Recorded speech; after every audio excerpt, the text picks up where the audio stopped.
성도 묻는 자에게 답하다 시리즈 벌써 8번째 시간입니다. 성도로 살아가는 삶이 과연 무엇인지, 그리고 성도로 살아가면서 우리가 겪게 되는 그 궁금한 것들이 말씀이 어떻게 그것을 설명하고 있는지를 함께 살펴보고 있습니다. 우리 지난주는 로마서 말씀을 통하여서 우리를 의롭다라고 칭해 주시는 그 하나님의 칭의를 살펴보았습니다. 하나님의 은혜로 우리를 전적으로 의롭다라고 여겨주시는 그 하나님의 거룩하신 은혜, 그 은혜를 통하여서 죄가 있지만 하나님 앞에서 의롭고 거룩해질 수 있다, 우리가 그것을 함께 생각을 해보았습니다. 그런데 이렇게 칭의를 얻게 된 우리에게는 한 가지 딜레마가 있습니다. 여기 계신 모든 우리 성도님들이 겪으실 그 마음의 고민일 것입니다.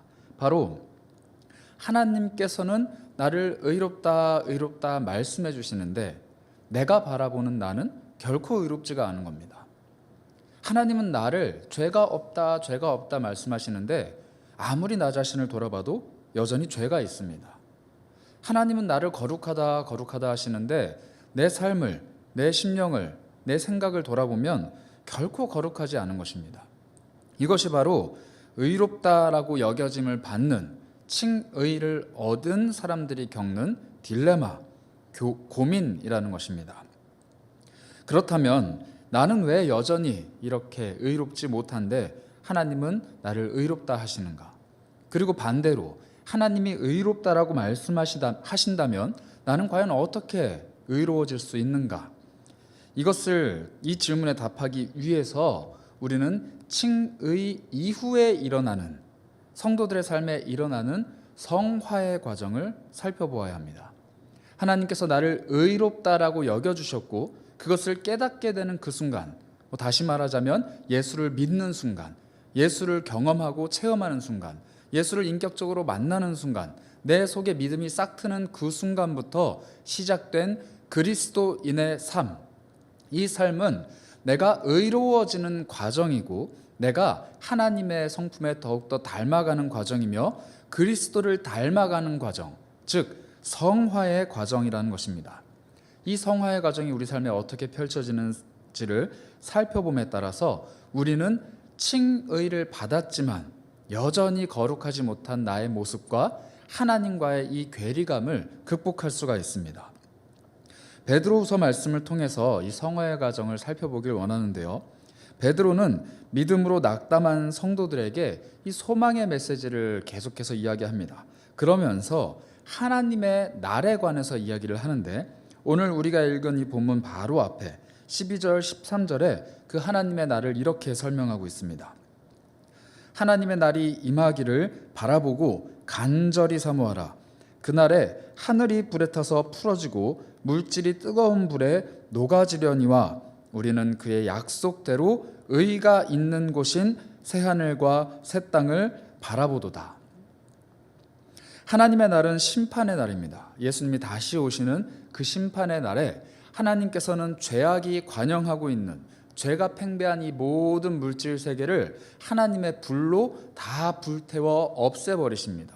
죄를 소진시켜 버리는 것이죠. 그런데 그때 우리는, 즉 칭의를 받은 우리는 하나님의 약속대로 새 하늘과 새 땅, 즉 더 이상 죄가 주관하지 않고 하나님이 온전히 다스리시는 그 새 하늘과 새 땅을 바라볼 수 있게 되는데, 그곳이 그냥 새 하늘과 새 땅이 아니라 바로 의가 있는 곳이라고 얘기합니다. 즉 우리가 살아가고 있는 이 땅은 아직 완전한 의가 없습니다. 그러나 그날에, 하나님의 날에 하나님께서 베풀어 주시는 새 하늘과 새 땅에는 의가 있습니다. 즉 우리는 이 땅에 아직은 완전한 의를 누리진 못하지만 그날에 하나님께서 베풀어 주실 완전한 의, 즉 하나님이 우리를 의롭다라고 말해주신 그날이 우리에게 완전하게 이루어지는 것을 소망하며 살아가는 사람들입니다.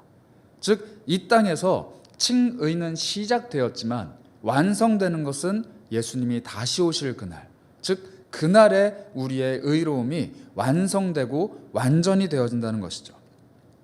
그러므로 이 땅에 온통 죄악일 뿐일지라도, 그 죄악의 유혹이 우리를 낙심케 할지라도 우리 삶이 하나님 앞에서 부정하고 또 죄악이 가득할지라도 우리는 하나님이 주시는 그 의를 바라볼 수가 있어야 합니다. 그러므로 하나님의 날을 소망하며 살아가야 하는 것이죠. 그런데 베드로는 이 하나님의 날이 우리에게 다가올 거니까 너희들 그것을 소망하며 너희들에게 언젠간 이루어질 그 의를 바라보며 오늘 하루를 그저 그렇게 살아라라고 이야기하지 않습니다.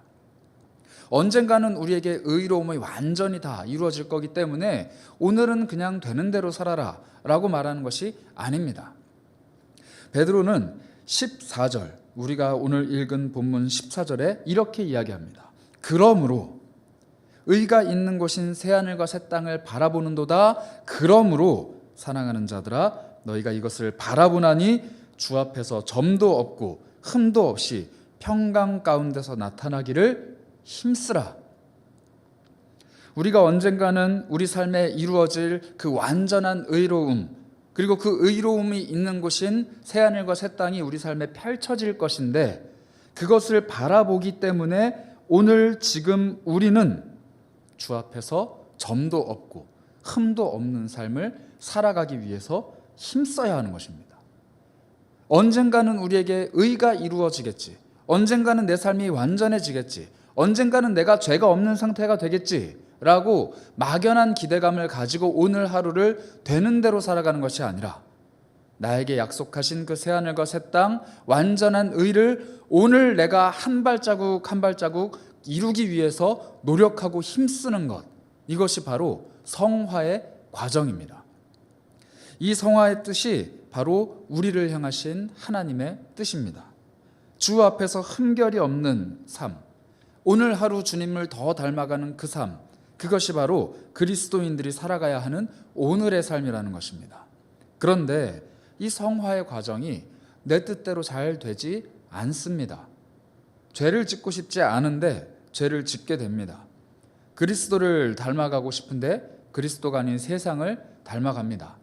내 마음은 너무 연약한 나머지 작은 틈만 보이면 죄악이 그곳으로 들어와서 내 마음을 지배하고 내 행동을 주관하고 내 삶을 팽배하게 채워버립니다. 늘 부끄럽고 늘 죄송하고 늘 내 자신이 한심한 이 삶. 과연 이 삶을 하나님 앞에서 도대체 어떻게 해야 하나요? 과연 이 삶을 바라보시면서 하나님은 여전히 나를 사랑한다 말씀을 해 주실까요? 나는 여전히 이렇게 성화를 잘 못 이루어가고 있는데 하나님은 정말로 나를 의롭다라고 여겨 주실까요? 내 삶의 성화가 이루어지지 않는데 나는 정말 새하늘과 새 땅을 믿음의 눈으로 바라보고 있는 사람일까요? 이러한 궁금증을 가지고 있는 성도들에게 베드로는 15절 상반절에 이렇게 권면을 합니다. 또 우리 주의 오래 참으심이 구원이 될 줄로 여겨라. 여기에 우리의 소망이 있습니다. 우리는 여전히 의롭지 못한 상태이고 우리는 여전히 성화를 이루어가기에는 부족한 사람들이지만 그러한 우리를 우리 주님께서 오래 참으십니다. 그것이 우리를 구원하시는 마지막 날, 하나님의 날에 우리를 구원하시는 하나님의 능력입니다. 마지막 날이 우리 삶에 찾아왔을 때 우리는 성화를 이루어내지 못한 상태일 것입니다. 그리스도의 의를 완전히 이루지 못한 상태일 것입니다. 그러나 그러한 우리를 끝까지 참으시고 오래 참으시는 주님이 우리의 모습이 어떠하든지 우리를 구원으로 이끌어내십니다. 그것이 바로 주님의 오래 참으시는 긍휼입니다. 그 긍휼이 있기에 우리는 구원을 믿을 수가 있는 것이죠. 이러한 주님의 오래 참으심을 앞서 베드로서 3장 9절에는 이렇게 표현을 합니다. 주의 약속은 어떤 이들이 더디다고 생각하는 것 같이 더딘 것이 아니라 오직 주께서는 너희를 대하여 오래 참으사 아무도 멸망하지 아니하고 다 회개하기에 이르기를 원하시느니라. 세상 사람들은 이렇게 얘기합니다. 너희 주님 다시 오신다며, 너희 하나님께서는 죄악을 싫어하신다며, 너희 주님은 죄인들을 멸시하신다며, 죄를 지으면 혼난다며, 그런데 왜 예수님은 다시 오시지 않느냐? 너희 하나님의 약속이 더디구나, 너희 하나님의 약속은 이루어지지 않는구나, 이렇게 비난합니다. 그러나 베드로는 분명히 이야기합니다. 다시 오시겠다 약속하신 주님의 약속은 더딘 것이 아니다. 기다리는 것이 아니다.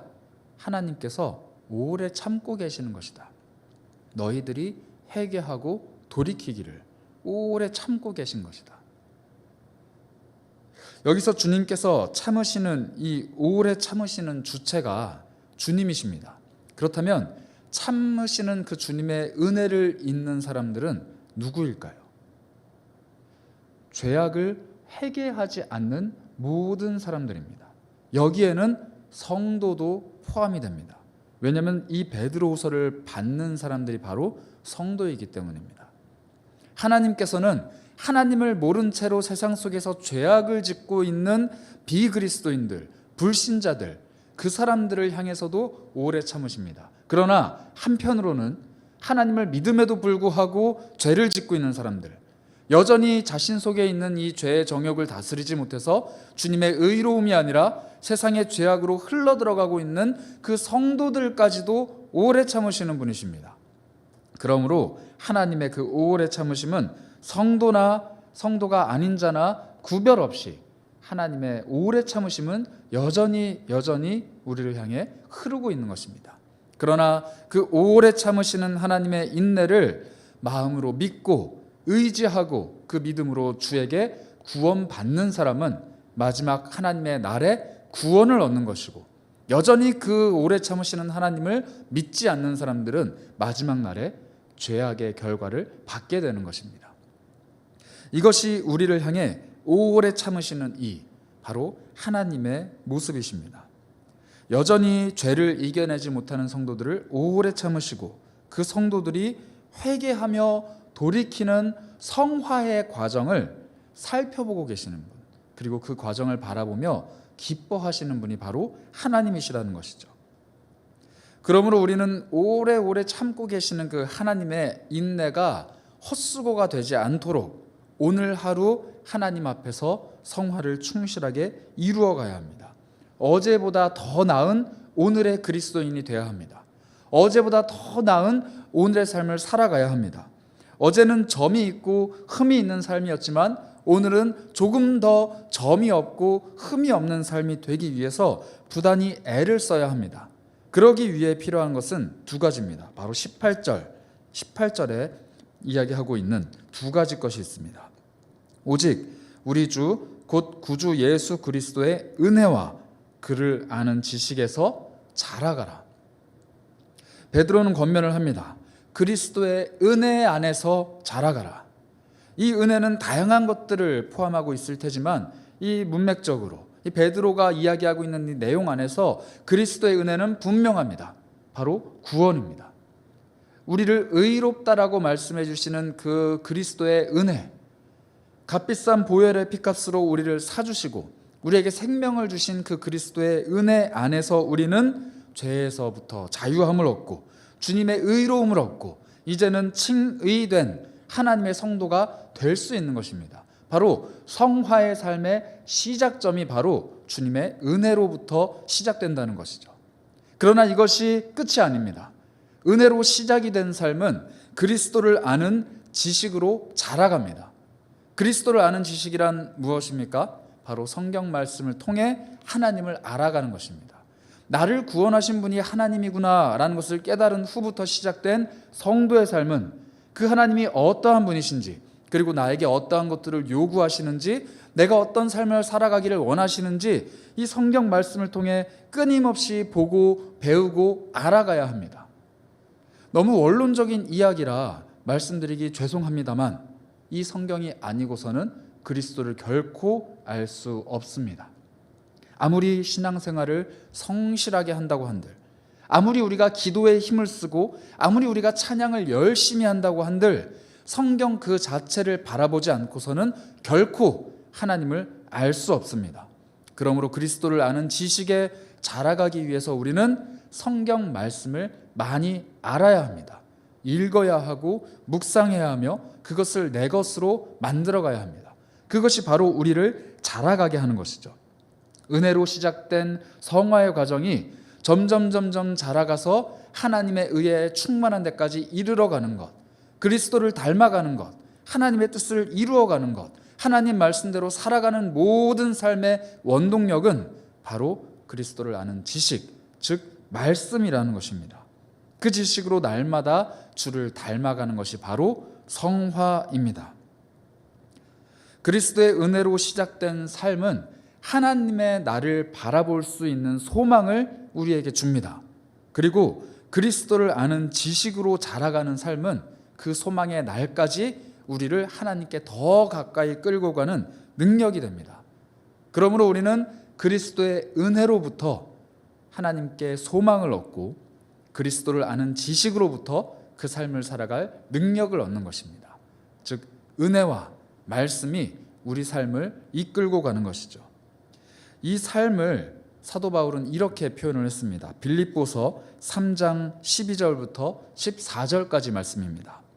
내가 이미 얻었다 함도 아니요 온전히 이루었다 함도 아니라 오직 내가 그리스도 예수께 잡힌 바 된 그것을 잡으려고 달려가노라. 형제들아, 나는 아직 내가 잡은 줄로 여기지 아니하고 오직 한 일, 즉 뒤에 있는 것은 잊어버리고 앞에 있는 것을 잡으려고 표대를 향하여 그리스도 예수 안에서 하나님이 위에서 부르신 부름의 상을 위하여 달려가노라. 이 사도 바울의 말년의 고백입니다. 이 사람이 얼마나 많은 일을 했고 얼마나 많은 능력을 베풀었으며 얼마나 많은 사람들을 생명 가운데로 이끌고 왔습니까? 그런데 이 사도 바울은 나는 아직 얻지 못했다, 온전히 이루지 못했다, 이렇게 이야기합니다. 바울이 구원의 확신이 없어서 이런 이야기를 했을까요? 아닙니다. 구원의 확신은 이미 칭의, 즉 예수를 만난 그 순간 우리 마음에 확고하게 자리 잡습니다. 그러나 바울이 오늘 말하는 바, 내가 아직 온전히 이루지 못했다라는 것은 내가 아무리 부단히 애를 써도 그리스도의 고상한 지식에까지 이르기에는 나는 여전히 부족하다. 그러므로 나는 오늘도 달려간다. 부르심의 그 상을 위해 예수 그리스도를 표대로 삼고 나는 걸어가고 달려가고 뛰어간다. 이렇게 고백을 하는 것이죠. 능력이 많았던 사도 바울도 달려가야 겨우겨우 얻을 수 있는 그 표대, 우리도 함께 달려가야겠습니다. 이미 얻은 것도 아닙니다. 온전히 이룬 것도 아닙니다. 그러나 분명히 시작된 것입니다. 우리가 하나님을 믿는 그 믿음 안에서 우리 삶은 의로운 삶으로 시작되었습니다. 그리고 그 믿음 안에서 우리는 가까이 조금 더 가까이 하나님께 자라갈 것입니다. 그 자라감을 이루어가는 것, 즉 성화의 삶을 이루어가는 것은 하나님의 은혜 그리고 그리스도를 아는 지식입니다. 여전히 우리는 끝없이 회개하며 스스로를 돌아볼 것입니다. 오늘 이 예배가 끝난 그 순간부터 우리는 또 죄악의 유혹과 싸울 것입니다. 그러나 그렇게 어리석은 우리 주님께서는 오래 참으십니다. 끝까지 기다리십니다. 그리고 아직 이루지 못한 그 삶을 이루어가기 위해 부단히 애쓰는 우리를 바라보시면서 흐뭇해하실 것입니다. 어제보다 나은 오늘의 삶을 살아가는 우리를 바라보시면서 내가 참기를 잘했구나, 내가 저 사람을 바라보며 인내하기를 참 잘했구나, 이렇게 하나님이 기뻐하시는 삶, 그것이 바로 날마다 그리스도를 아는 지식에서 자라가는 우리의 삶입니다. 오늘보다 내일 더 나은 삶을 살아가기 위해 우리는 그리스도를 바라보아야 합니다. 세상을 바라보면 우리 마음은 미혹됩니다. 세상을 바라보면 우리 마음은 무너집니다. 17절이 그렇게 이야기합니다. 그러므로 사랑하는 자들아, 너희가 이것을 미리 알았은즉 무법한 자들의 미혹에 이끌려 너희가 굳센 데서 떨어질까 삼가라. 이미 시작된 칭의, 즉 믿음의 여정은 굳센 것입니다. 그 누구도 우리를 붙잡고 있는 그리스도의 사랑에서 우리를 끊을 수가 없습니다. 굳게 붙들고 계시는 그 하나님의 은혜가 우리 안에 이미 있습니다. 그러나 세상을 바라보고 미혹하게 하는 영혼들의 그 미혹에 휩쓸리는 사람들은 떨어집니다. 그것에서부터 끊어집니다. 아니, 끊어졌다 착각하는 것이죠. 나는 성화를 이루지 못한다, 나는 칭의를 얻지 못한다, 나는 하나님을 가까이 품고 살아가는 그 걸음을 걸어갈 수 없다, 이렇게 낙심하게 만드는 것, 바로 세상의 미혹입니다. 그러므로 우리는 오늘 한 번 더 그리스도의 은혜를 기억해야 합니다. 그리고 그 지식에 힘쓰며 자라가야 합니다. 점도 없고 흠도 없는 그 평강 안에 거하는 삶을 세상 가운데 나타내야 합니다. 그러기 위해서 우리는 다시 한번 내 안에 계시는 성령님께 은혜를 구해야 합니다. 도움을 구하고 능력을 구해야 합니다. 우리 주일에 함께 나눴던 그 말씀, 성령의 증거, 성령의 능력대로 살아가는 그 삶이 바로 우리가 하나님 앞에서 성화의 삶, 그리스도를 닮아가는 삶이라는 것입니다. 성령님의 도움 없이는 결코 해낼 수 없습니다. 그러나 성령께서 도우신다면 반드시 해낼 수 있습니다. 다시 한번 우리 14절 말씀, 우리 처음 이 말씀을 함께 살펴보겠습니다. 그러므로 사랑하는 자들아, 너희가 이것을 바라보나니 주 앞에서 점도 없고 흠도 없이 평강 가운데서 나타나기를 힘쓰라. 반드시 나타날 것입니다. 이 죄악이 많은 세상 속에서 우리들이 성화되어가는 과정, 그리스도를 닮아가는 우리의 모습, 점도 없고 흠도 없이 나타나기를 힘쓰는 우리의 삶은 세상 가운데 나타날 것입니다. 나타나는 것, 바로 증거입니다. 세상 속에 성령의 증거로 살아가는 우리의 삶입니다. 그것이 바로 그리스도께서 우리에게 베풀어 주시는 은혜입니다. 하나님께서 베푸신 그 구원의 은혜를 반드시 기억하시기를 바랍니다. 그리고 그 은혜에 힘입어서 매일매일 하나님께로 더 가까이 가는, 그리스도를 아는 지식 안에 자라가는 그 성화의 삶을 충실하게 살아가시길 바랍니다. 그리고 그 그리스도를 아는 지식으로부터 성령님께 도움을 얻고 성령님의 확실한 증거를 세상 속에 나타내는 이 성령의 증거, 성령의 사람들로서 평강 가운데 살아가시기를 주님의 이름으로 간절히 축복합니다.